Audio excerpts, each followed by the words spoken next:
Section 1. You will hear a young student, Andrew, ringing an employment agency inquiring about their services. First, you have some time to look at questions 1 to 7. You will see that there is an example that has been done for you. On this occasion only, the conversation relating to this will be played first. Hello, is this the AAA employment agency? Yes. Hi, I rang before. My name's Andrew Peterson. I rang you earlier and gave you my personal details. The student's name is Andrew Peterson, so Peterson has been written in the space. Now we shall begin. You should answer the questions as you listen, because you will not hear the recording a second time. Now listen carefully and answer questions 1 to 7. Hello, is this the AAA employment agency? Yes. Hi, I rang before. My name's Andrew Peterson. I rang you earlier and gave you my personal details. If you remember, I'm that student looking for work during the summer holidays. Oh, sure. Actually, I have your file right here. But we still need to add some further information. Yeah, that's what they told me, and that's why I'm ringing. What do you need to know? Well, we have to know your main level of education. It's a degree, I suppose. Yes, but I'm still doing it in engineering. It's quite interesting. Some of my friends are studying computing, though, so I'm interested in that also.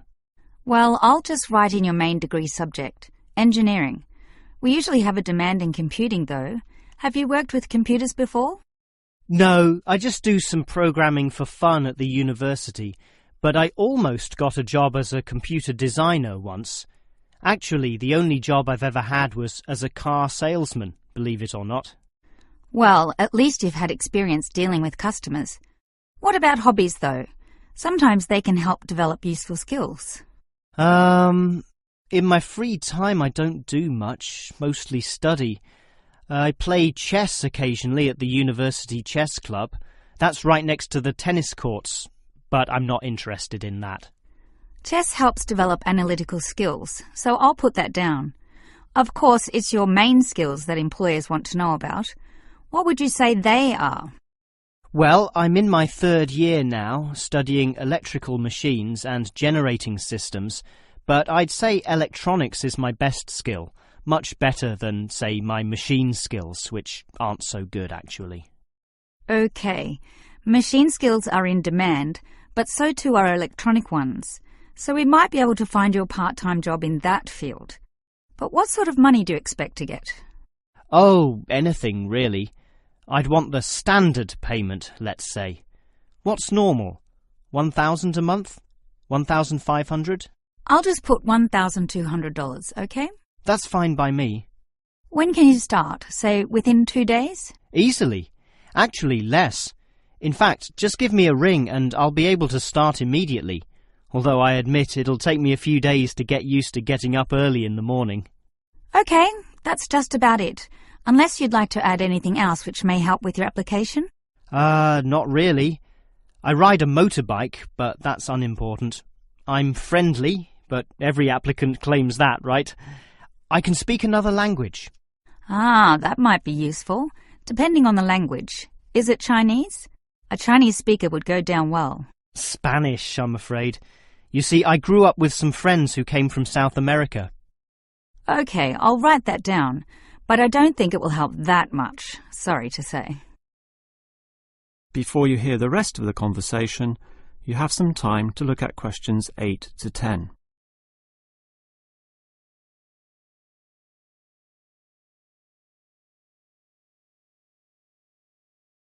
Now listen and answer questions 8 to 10.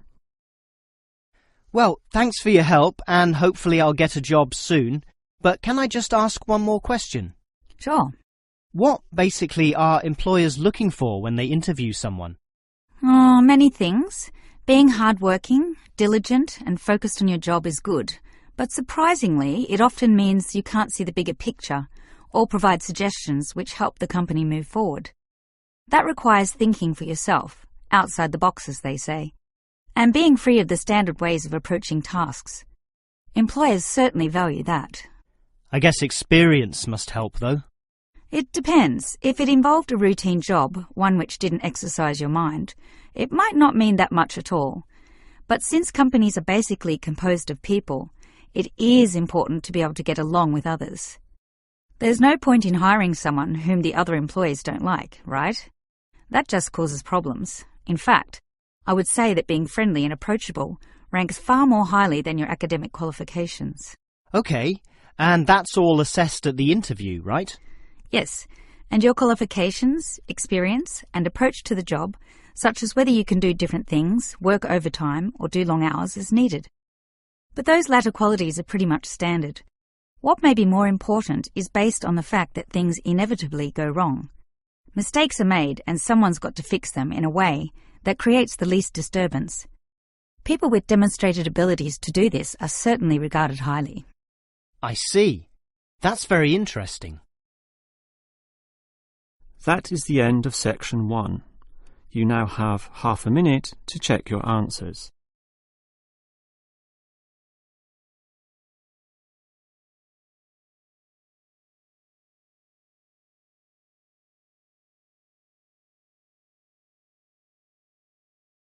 Now turn to section 2.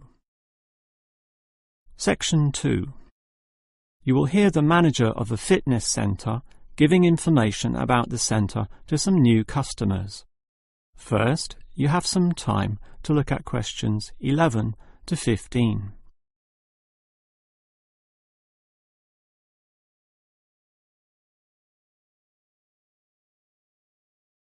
Now listen carefully and answer questions 11 to 15.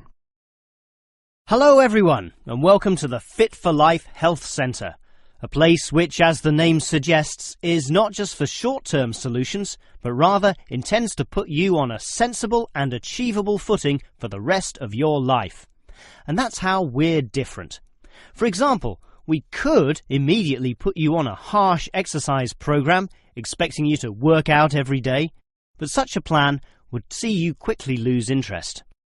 That's why the initial step is a 1.5 hour consultation in which your lifestyle, current situation and long-term goals are all thoroughly analysed. Now, an important part of this consultation involves analysing what you eat. There's no point exercising here and losing weight, then putting it all back on later. You will need to show self-control and discipline in your diet, and we'll work on that. Similarly, we'll put you on an exercise regime suitable for your level of fitness.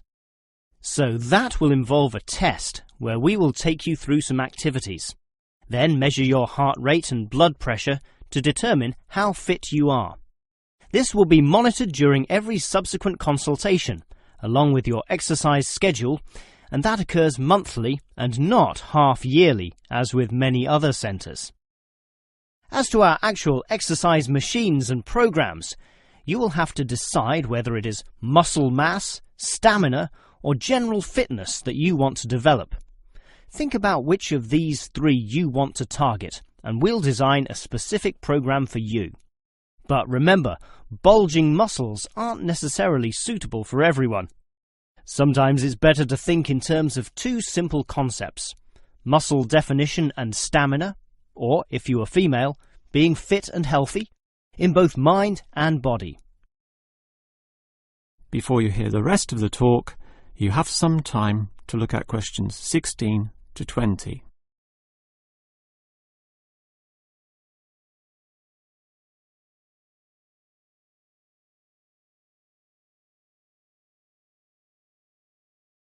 Now listen and answer questions 16 to 20. Now, if you're going to work out at this gym, you'll need to think about your reasons for exercising. So let's consider that in more detail. Muscle mass is certainly popular with the guys, probably seeking to impress the girls.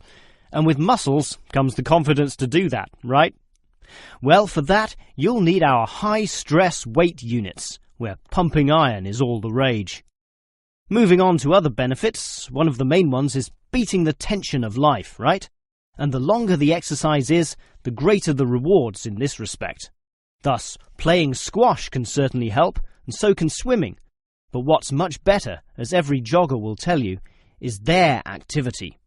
So we have ample jogging machines and they're always popular. They can provide good fitness too, as can the yoga classes. However, again, let's not forget playing squash, which I would say is the optimum way to improve your general well-being. Such an active, energetic game, plus the competitive element, drives you forward into high levels of health and fitness. These, of course, are the ultimate purposes of being here, but remember, the centre is full of like-minded people, all of whom are interesting to meet and valuable sources of information.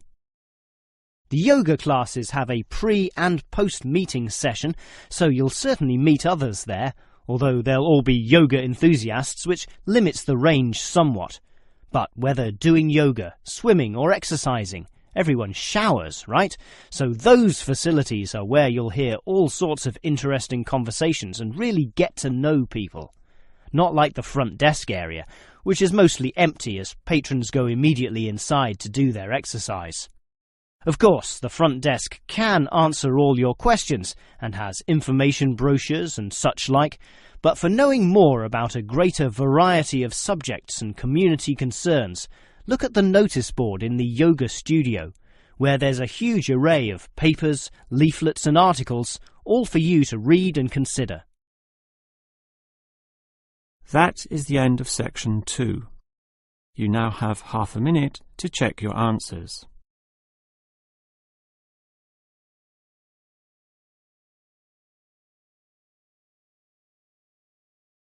Now turn to section 3. Section 3. You will hear two faculty directors talking about which person in their university to promote. First, you have some time to look at questions 21 to 25.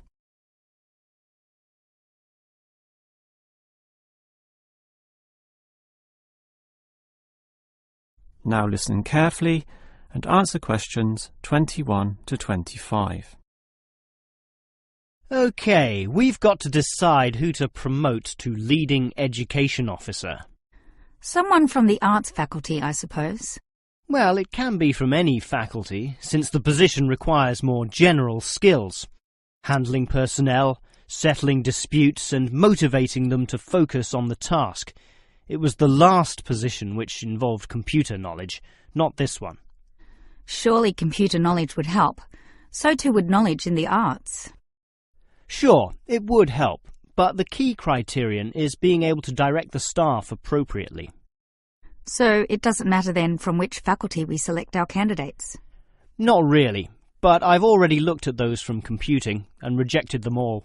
Why? They're all too new, lacking in sufficient experience, whereas these ones from the business faculty are long-timers, so we'll take someone from there. I suppose you're right. The arts faculty doesn't present much in the way of suitable candidates either. But we'll still have to train the person, teach the ropes, as they say, and he or she will have to expect to do overtime as needed. Of course, it can get so busy that if we were open on the weekend, they'd have to work then as well. Just as well we're a Monday to Friday university, right? Right. But are you sure these people will actually want the job? The salary isn't such an improvement on their current ones. I know, but there are benefits. You get overtime rates, a nice place to put your car, as well as additional petrol money if you drive for company purposes, which they'll probably be required to do. But those benefits are quite limited, especially given all the work and responsibility involved. People often don't like that. They prefer the creative freedom of less senior teaching positions. Yeah, I know. But these candidates should realise that if they do this job well, there'll be more promotions down the line. You know how everyone likes having their own office, right? Sure. Well, that would come after a few years, if they're prepared to work hard and grow with the university. Yes, that should attract these people. Before you hear the rest of the conversation, you have some time to look at questions 26 to 30.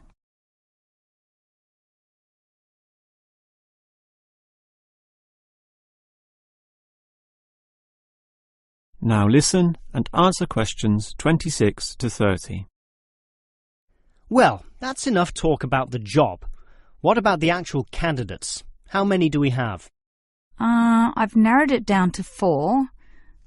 Just using their first names, that's Stephen, Abdul, Lek and Oscar. As you said, there's quite a bit of experience between them, about 34 years in all. What's the exact breakdown of figures? Abdul and Stephen both have 7 years. Lek has 1 more, and Oscar is the most experienced at 12. But who's the most qualified? Stephen and Abdul have an MBA. Oh, sorry, Abdul's got something called a MBP, some foreign thing which translates as Master of Business Practice. I'm not sure what that is, but does he do the job well? Very well, apparently. Better than Lek and Oscar, who hold a degree and some certificates respectively. But we have to think about any drawbacks. You know, possible issues with any of them. I asked their respective deans for feedback, and I found out that Stephen, the younger one, drinks a bit. So he has a problem with alcohol? No, he never drinks to excess, but at the bar he's often expressed his intention of moving on, of teaching abroad. Ah, he's not stable. Not stable at all, apparently. We'll never know for how long he'll hold the job. We need stable personnel, and people without family problems or sick relatives like the last guy we promoted. What about Abdul, then? Will he do? He might do, except his English language ability is limited. It's functional, but a bit broken, and meaning is sometimes lost. That's not the problem with the next candidate, Lek, who has good language ability, but this job involves handling people, and his dean says Lek's attitude is bad. In what way? His manners are okay, and he's interested in his job, but he believes there should always be adequate leisure in life. He definitely won't work overtime and complains a lot already about his job. But this last candidate, Oscar, is probably not the right one either. Why not? Not another problem with language. His first language isn't English, but he speaks it well enough. He's stable with a good attitude, but his age is the problem. Age is not a problem. That would be ageism, and I don't believe in that. But with his age comes health problems as well, and serious ones at that. Oh, that might be an issue then. That is the end of section 3. You now have half a minute to check your answers.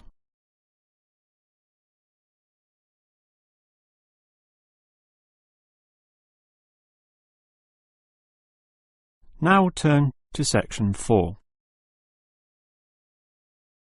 Section 4. You will hear a lecturer talking about caves. First, you have some time to look at questions 31 to 33.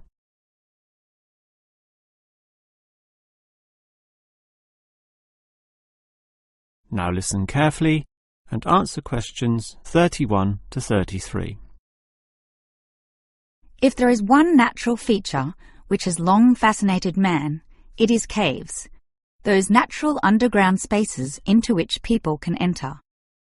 No known cave in the world can exist without it being extensively explored, whether it be in remote areas, such as the Clearwater Cave in Borneo, or immensely long and difficult, such as Mammoth Cave in America.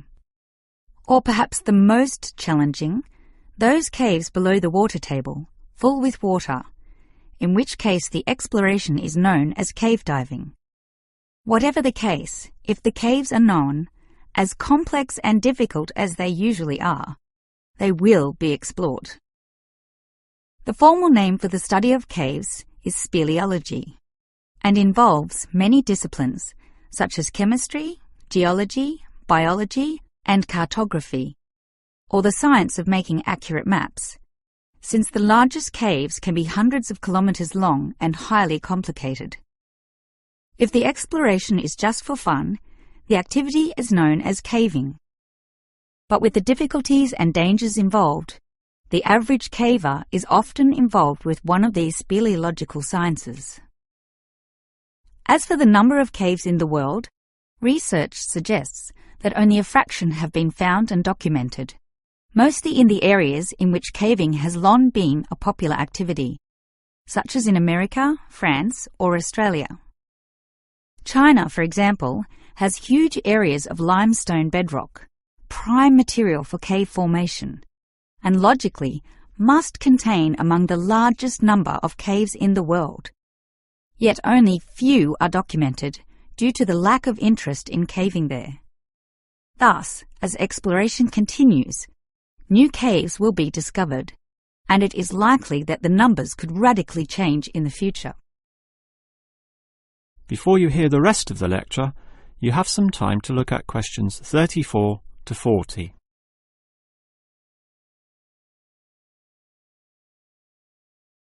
Now listen and answer questions 34 to 40.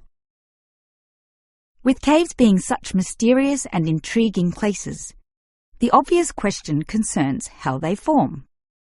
The most common cause is the effect of slightly acidic water in a process called dissolution.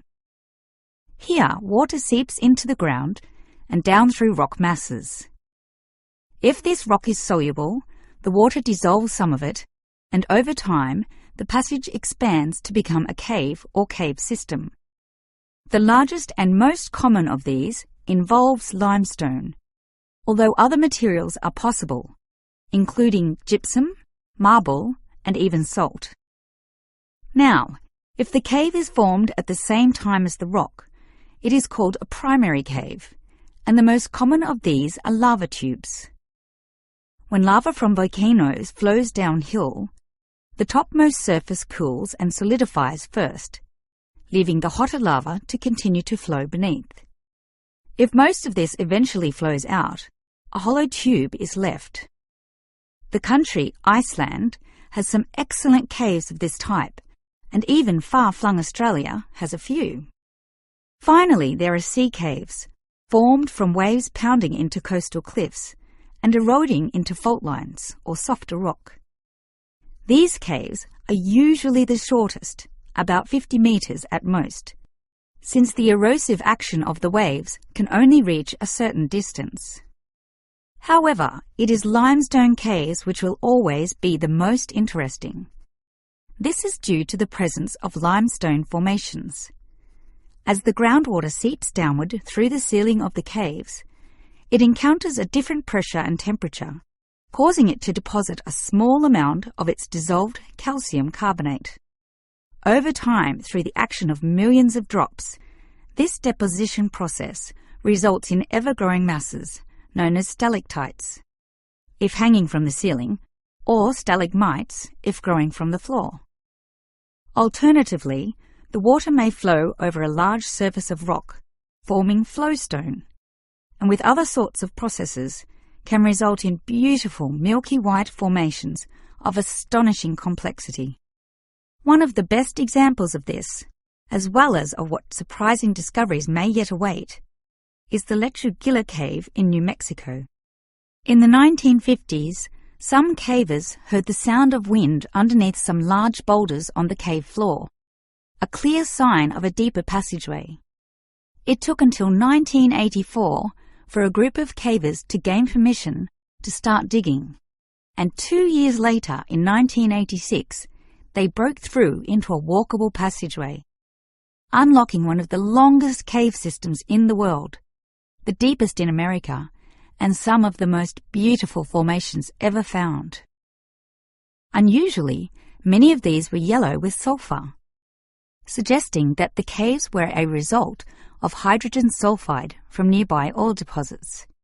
This was forced through fracture lines, combining with existing groundwater to form sulfuric acid, dissolving the limestone from the bottom up instead of the normal top-down seepage which characterizes most limestone cave formations. That is the end of section 4. You now have half a minute to check your answers.